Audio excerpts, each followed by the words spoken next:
I do think that there is going to be new names appearing. I do think we have to recognise and acknowledge that Conor Gallagher deal is probably dead. I think the Eze deal is probably never going to happen. I think Nico Williams will be very unlikely to happen. And so expect new names, expect a higher frequency of different transfer targets to pop up, because once again, the Premier League rules, whether by design or by manipulation or by circumvention, are being utilised in a way that allows these teams that have overspent in the past to continue to take advantage of the loopholes.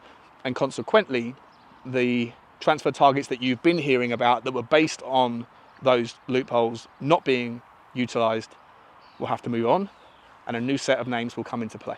Yes, guys, how you doing? Welcome back to the Spurs Talk Show. I am Sean Butler. Bugsy Malone is just down here having a little breather. I hope you're all happy and healthy doing the things that you love with those that you love to do them with. This is your Sunday transfer news, views and clues update. Guys, I'm going to ask you for some favours first. And I do warn you, this video might turn out to be quite a long one, because first and foremost, there's 2 days worth of transfer news, views and clues that I need to get through. Yesterday's video failed to upload for some reason, so I've got to run through yesterday's stories. But there's also a theme that I need to talk about with regards to our transfer strategy and the things that have happened in the last 3 or 4 days with regards to the Premier League, the FFP, the PSR, the 4 teams that have got together and been trading youth players between each other at an inflated level relative to their real market valuation. Whether or not it's a circumvention of the rules, whether or not they're taking advantage of the intentions of the FFP that the Premier League put in place by design, i.e. focusing on youth team development, which is why those numbers don't count against your FFP the same way that that other player trading does. In any event, there's a lot to get through, and I'll probably start with what's happening with the FFP, just to give you a background, because I think the theme that emerges from it is that Tottenham's transfer targets are going to have to change, or will change. And so be prepared for less rambles from me and from the press regarding players like Conor Gallagher coming to Tottenham, or Eberechi Eze, and maybe different names will emerge and become more frequent in the zeitgeist because of what's going on with regards to the external influence in the Premier League. Before we get into it, guys, can you hit the like button for me on the video, hit the subscribe button, hit the notification bell, and drop a comment. Let me know your thoughts on today's topics. So before I get into the transfer news videos, I do hang around because we have got some interesting new names to talk about. But yesterday's video was more briefly going to be about transfer news, views and clues, and more prominently about the theme towards what is going on with the Premier League. As you may or may not be aware, Newcastle United, Aston Villa, Everton and Chelsea have been conducting business with each other where they're trading players, their youth team players, at inflated to market valuations between each other, with one player going from one and the other player coming back in a different direction.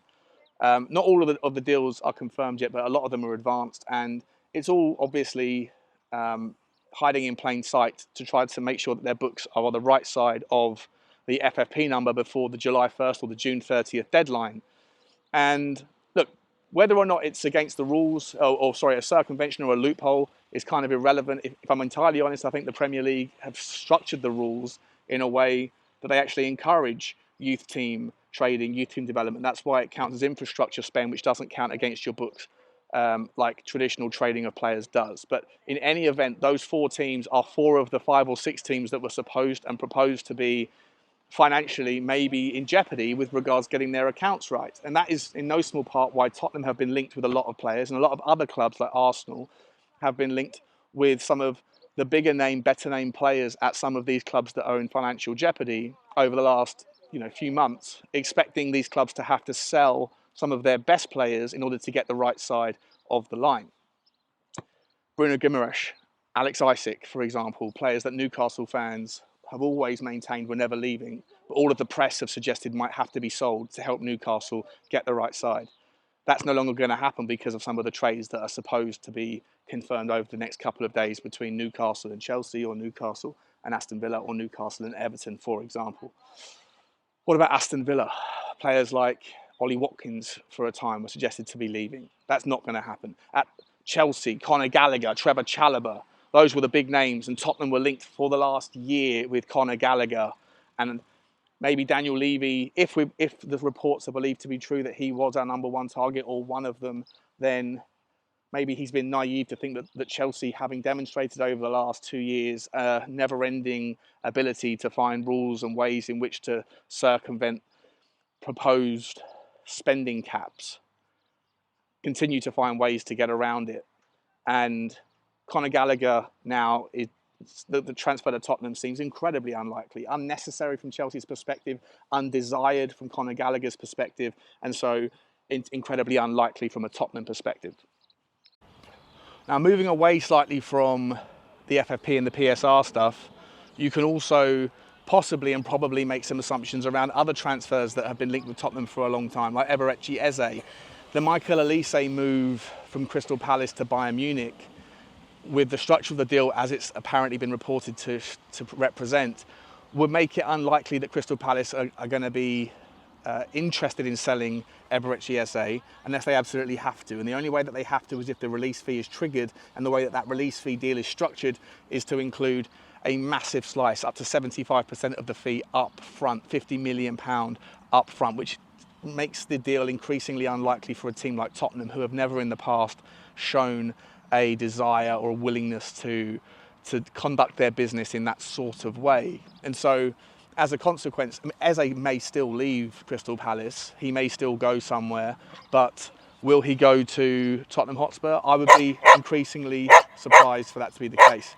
So I feel like with regard Tottenham's main transfer priorities, I feel like the market has moved in a certain direction that will leave it increasingly surprising to see us still be able to acquire the players. If it is, of course, true that Tottenham are linked with the players that Tottenham actually want to sign. And we know that Fabio Paratici has a history of maybe being in the background, conducting 5 or 6 different deals at once, spinning several different plates, seeing which one's the best, and then presenting them to Daniel Levy or whoever else before they pull the trigger on the one or the two that makes the most sense. With regards to Langer, we also know that they like to conduct business a little bit more under sort of the cloak of darkness, a little bit more secretive in the way that they go about their business rather than putting it out in the press. And so, for all we know, the transfer targets that Tottenham are going for are nothing like the ones that have been represented in the press. However, we have to acknowledge that Conor Gallagher and Eze are 2 of the main names of the summer, and in fact going back into the winter period. And yet, like I say, for me, because of what's going on with regards FFP and PSR and the intentional works between these clubs, which, by the way, for what it's worth, last thing I'll say on PSR and FFP for the purposes of this conversation, it makes a lot more sense now when the amendments to the rules were put forward regarding infrastructure a couple of weeks ago, when the Premier League teams got together for their annual vote, and the same 4 teams were always getting together and agreeing to deny or to vote against the amendments, Chelsea, Newcastle, Villa and City. It makes a lot more sense now why Villa were doing it. At the time, people were saying, well, obviously we understand why City, Newcastle and Chelsea don't want spending limits or don't want tightening rules around FFP. They have very, very deep pockets and ambitions to spend the money, and they're only limited by what they're limited by because of the rules. And the rules require 2/3 majority, so 15 people, or I think 14, I think is the maximum amount of approved votes to get an amendment passed. And yet, slowly but surely, they seem to have encouraged Aston Villa to join them, and maybe Everton will be the next people to get on board the wave of rejections of amendments around tightening of FFP and PSR, because as it turns out, these teams are now working together to help each other out of a hole over the last couple of days, and we'll see if these deals are all confirmed over the next week or two before June the 30th deadline. Anyway, what I would say, guys, like I'm saying, the point of the theme is that I would imagine that players like Conor Gallagher, players like Eberechi Eze are less likely to come to Tottenham. I would also imagine that teams like Arsenal that may have been looking at players at teams like Newcastle, like Isaac and Guimaraes, for example, may have to turn their attentions to other directions now, which may invade our space and encroach on our territory, which is maybe why Arsenal have been linked with Santiago Jimenez. Maybe they had a word with Newcastle and Newcastle said, It does, forget about what the press has been reporting. We're fine with FFP. We've got other intentions, got other ways and other means in which we're going to get ourselves to the right side of the line. And so Alex Isak is never going to leave, which is, to be entirely fair to the Newcastle fans, every time I've mentioned Alex Isak as a potential transfer target for any other Premier League club, they've always come in and said there's no chance that either of those two are leaving Newcastle. So maybe they're more in the know than the press certainly are. Anyway, as a consequence, I just feel like there's going to be some new names coming out that Tottenham will be linked with, and we're going to talk about them right now.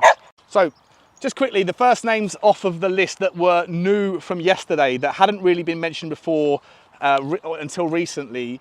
Max KILMAN is a left-footed, left-sided centre-back that can also play, if necessary, as a left full-back, and plays for Wolves, and a very kind of established player in the Premier League, a solid, dependable, reliable defender that hasn't been linked with Tottenham since last summer.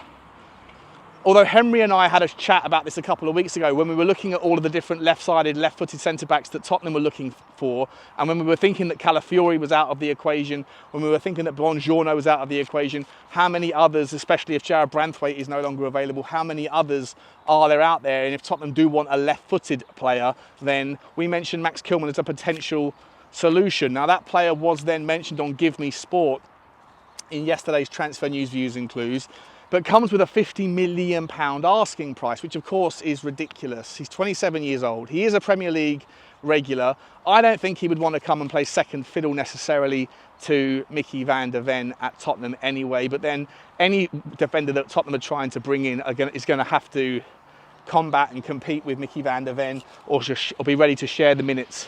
And don't forget, there will be a lot more minutes to be played next year. We'll be playing at least 48 games in total in the Premier League and in the various cups, and hopefully more than that. So there's a lot more games to play for and compete with than a traditional season or a season like last season. However, at £50 million, Max KILMAN for me is far too much money, and that's what Wolves would want for the player apparently, which I think is ludicrous. If it was more like £20 million or £25 million, I'd be okay with it because I think he's very, dependable and capable. Does he have the pace necessarily to play the high line? I'm not so sure, but still, as a balanced, dependable player, I don't mind it. Marcus Edwards is a player that Ali Gold was asked about. Are Tottenham interested in Marcus Edwards in a Q&A session? And he said that Tottenham are certainly looking at him.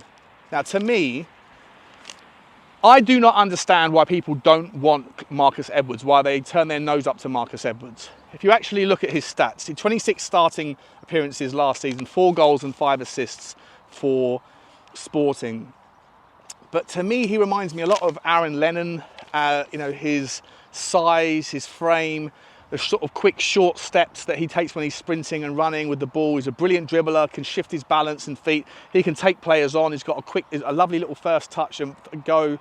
I think he's a very, very exciting player. And according to Transfer Market, he's only valued at 20 million euros right now with 2 years left on his contract, and Tottenham have got a 35% sell-on clause baked into the contract. So if Sporting were to add their usual massive inflation onto the valuation, but we were to knock 35% off that, Marcus Edwards, don't forget, not only is he homegrown, he counts as club trained, which is important for the UEFA competitions. 17 players can be non-homegrown, non-club trained. 8 have to be homegrown, but in the case of UEFA, 4 of those have to be trained by the club. And so at the moment, when you look at that, you've got maybe Brandon Austin or Alfie Whiteman, you've got Ollie Skip, and obviously a lot of youth team players that may or may not be ready. But I think that's about it. I can't think of anything else, anyone else that would come through that would be a natural fit. And so if you want to put out a full first team roster into your UEFA team, then it would be interesting and nice to have a homegrown, fully club trained player that is in the actual first team squad that you actually want to utilise. Because at the moment, most of them, or certainly all of them, are not first teamers. And so for me, Marcus Edwards, I don't understand why people are so anti it. Go back, and I used the Y-Scout tool to look at his everything reel basically this last season. But if you go onto YouTube and see his best bits and his mistakes and everything else, I think he's a really good I just don't understand why people are not that much of a fan of Marcus Edwards. I'm a big fan of his, and I think it makes a lot of sense financially if we don't and it can't get players like Nico Williams through the door, or one of our better and higher price targets. Now, with regards to Nico Williams, Ali Gold did say that he was of interest to Tottenham, but of course that goes without saying. He's 21 years old, he's one of the best left wingers in world football already. Man of the match performance against Italy for Spain, absolutely sensational effort from him. And for me, I think you have to shake hands with the reality of the pecking order in which Tottenham find themselves in world football. Of course he'd be of interest to Tottenham. Of course everyone would love to see Nico Williams Jr. come to Tottenham, but in the real world, he's got an asking price that, whilst it comes again, like similar to Eze, with a high initial triggering price, a high initial instalment, a very high initial instalment, the actual price relative to what you're getting in the 21-year-old, plus of course the wages that he would want, make the whole deal seem like there'll be a long list of suitors for him, and I just think that Tottenham will be fairly far down the order. So I'd be incredibly surprised to see Nico Williams come to Tottenham. I'm just being honest with you. I hope that doesn't sound too miserable. Federico Chiesa, another player we spoke about recently, about being linked with Tottenham. He, according to Ali Gold says it's not true. He hasn't heard anything regarding Chiesa. That doesn't mean it isn't true, but he's just saying he hasn't heard anything about it. And so, as I said that on a couple of days video ago, he's maybe one of those players that you'd like to see and think would come to Tottenham, but does he want to leave Juventus? Does he want to leave Italy? I'm not so sure. Very interesting player though. I was really impressed with his performance in the Spain game. We've been linked with Manchester City youth team player who currently plays for Girona, 22-year-old, £40 million Yan COUTO, a right-back player. Now listen, I'll tell you about Yan COUTO. I think he's absolutely sensational for Girona. His ability to go forward, his dribbling on the ball. Brazilian international's already got 4 caps for Brazil, I think, this season. He is an exciting, really, really exciting right back who's just amazing, taking the ball, dribbling, going forward in the top 2 or 3 percentile for everything you could want. He can play right back, right midfield, right wing forward. He's just a right-sided player that can just do absolutely everything. Fantastic on the ball offensive options. Defensively, he hasn't necessarily proven to me yet that he's got everything in his locker, but then that's not really his style of play, nor is it Girona's. The problem for me is I don't know where the link has come from, but it's 40 million quid. Obviously it will be going to Manchester City. Manchester City don't have any relationship with Tottenham ever since the Harry Kane thing. Pep Guardiola and Daniel Levy are not very close, is the easiest way of saying they don't like each other at all. And so I think that whilst the story is interesting and he's a wonderful player, the chances of him coming to Tottenham are tiny, absolutely tiny. Ali Gold also mentioned Marc Guehi, and would Spurs love to sign him? He said, of course, Spurs would love to sign him. And it's similar to probably the likes of Nico Williams. Yes, he's on the list of interested players, as are thousands of others that play at the very highest level, or hundreds of others that play at the very highest level. But in terms of Marc Guehi coming to Tottenham this summer, Tottenham aren't going to spend that sort of money on a squad level player or a player that's going to compete, not in that particular position. They might spend that much money in somewhere else in the team, but no, definitely not at his level. Plus, are Crystal Palace going to entertain the idea of selling all 3 of their best players, Elise, Eze and Guehi? It would be crazy to see. Piere Emile Hojbjerg, an outgoing story. We've heard a lot about him going to Turkey. Well, the Turkish press is still suggesting that Galatasaray and Fenerbahce are squabbling over him and that they will try their best to get the deal done on July the 15th or after July the 15th, when Hojbjerg's agents spoke about after their holidays, when they're going to sit down and discuss all of the deals of where he might go. But actually AC Milan have apparently popped up and shown interest in the player for 20 million euros. Now, AC Milan are still currently haggling with Tottenham allegedly over Emerson Royal. And ex-AC Milan star Felipe Galli said that he is a massive supporter of Emerson Royal and has encouraged the club to get the deal for Emerson Royal done. Now, listen, if Tottenham could do a double deal with AC Milan, like set up a nice relationship with AC Milan in the process of 40 million euros, give or take, for Emerson Royal and for Piere Emile Hojbjerg, amazing deal, amazing double deal. Get sort of top money, good money for both players, be able to put that into the into the bucket of money that we can go and put to work elsewhere. I'd be surprised if both deals happen. I'm hopeful, fingers crossed, that both deals or even one of those deals can happen. But of late we've been hearing that Hojbjerg's valuation is getting lower and lower by the day, and that Turkey would love to, or the two teams from Turkey would love to sign him. But are they going to be able to afford him? Would he want to go there? I don't think so. But would he want to go to AC Milan? 100%. So if Piere Emile Hojbjerg is hearing that AC Milan are interested, you better believe that he would love to go and play over at the San Siro. How about LUTSHAREL Geertruida, the right back, the versatile right back that we've been linked with, that Johnny and I have been speaking about for months and months and months. According to the Daily Mirror, Tottenham are in pole position to sign LUTSHAREL Geertruida. I would love to see this one happen. The young, brilliantly fit, brilliantly fast, brilliantly versatile, tough tackling, athletic, super strong. I've run out of superlatives for this guy. I think he's absolutely wonderful, and I'd love to see it happen. And the money, apparently 30 million euros. Well, look, if you can find top money for someone like a Hojbjerg and an Emerson, do that double deal, and then in getting Geertruida, you have the right back, you have the right-sided centre-back covered, you also have potential utilisation of a 6. You've got a player there that can play in a number of positions, and we do know that Ange loves versatility. In terms of other stories, guys, just quickly, Give Me Sport came out and said that the deal for Shakhtar Donetsk's SUDAKOV is definitely not going to happen because Tottenham and Shakhtar have got a frosty relationship. This was an exclusive from Give Me Sport. I mean, I don't understand what the word exclusive means anymore. We've had this story about SUDAKOV from Shakhtar about 4 or 5 times. Every single time it's come up, I've said to you every single time, the story is worthless, it's pointless. There's no chance that Shakhtar and Tottenham will do any deals because the CEO of Shakhtar blames Daniel Levy for stealing Manor Solomon from them and taking advantage of the FIFA rule regarding players that are from overseas countries playing for a team in a country that's at war, could move for free. So that story's off, according to Give Me Sport, but it was never on for my liking. I don't really understand why it's even a story.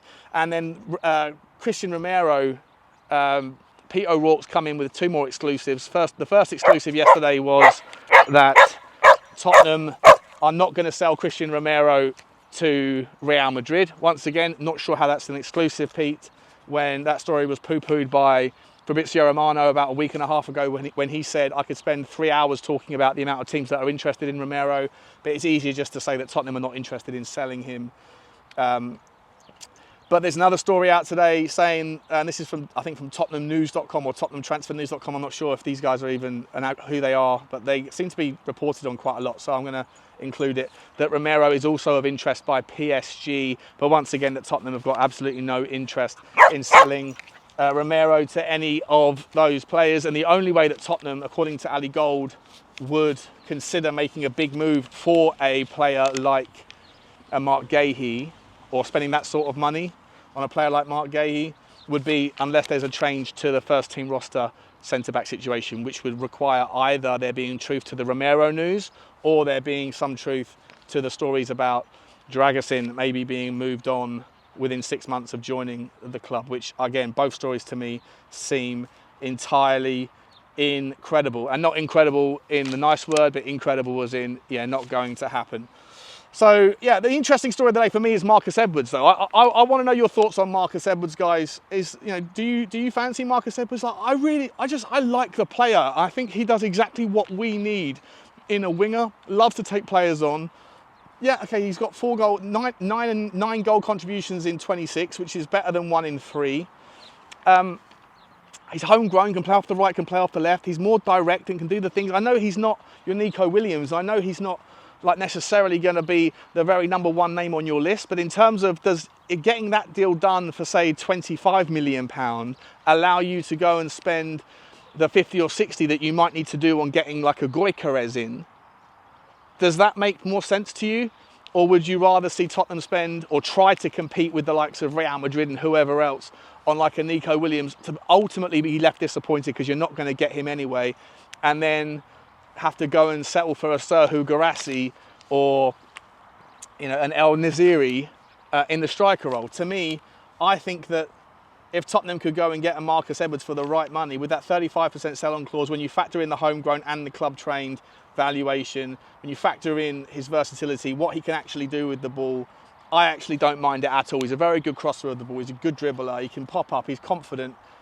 I don't know about his personality. I know we have to question whether or not he's a happy guy and whether he'll be happy being a participant rather than a superstar. But if that does free up space to go big in the world of the 9, and then we can stop having to have conversations around Tammy Abrahams or Serhou Guirassy and start talking about the Lois Opendas or the Gyökeres, then for me, I'm okay with it, because I think the 9 is super, super important. Guys, I think that's everything for your news, views, and clues. I'm sorry it's been a very, very long video, but I wanted to also make sure that I got across the theme of the video, which is I do think that there is going to be new names appearing. I do think we have to recognise and acknowledge that Conor Gallagher deal is probably dead. I think the Eze deal is probably never going to happen. I think Nico Williams will be very unlikely to happen, and so expect new names, expect a higher frequency of different transfer targets to pop up, because once again the Premier League rules, whether by design or by manipulation or by circumvention, are being utilised in a way that allows these teams that have overspent in the past to continue to take advantage of the loopholes, and consequently the transfer targets that you've been hearing about that were based on those loopholes not being utilised will have to move on, and a new set of names will come into play. Like, subscribe and comment, guys. Let me know your thoughts, and as always, bye bye.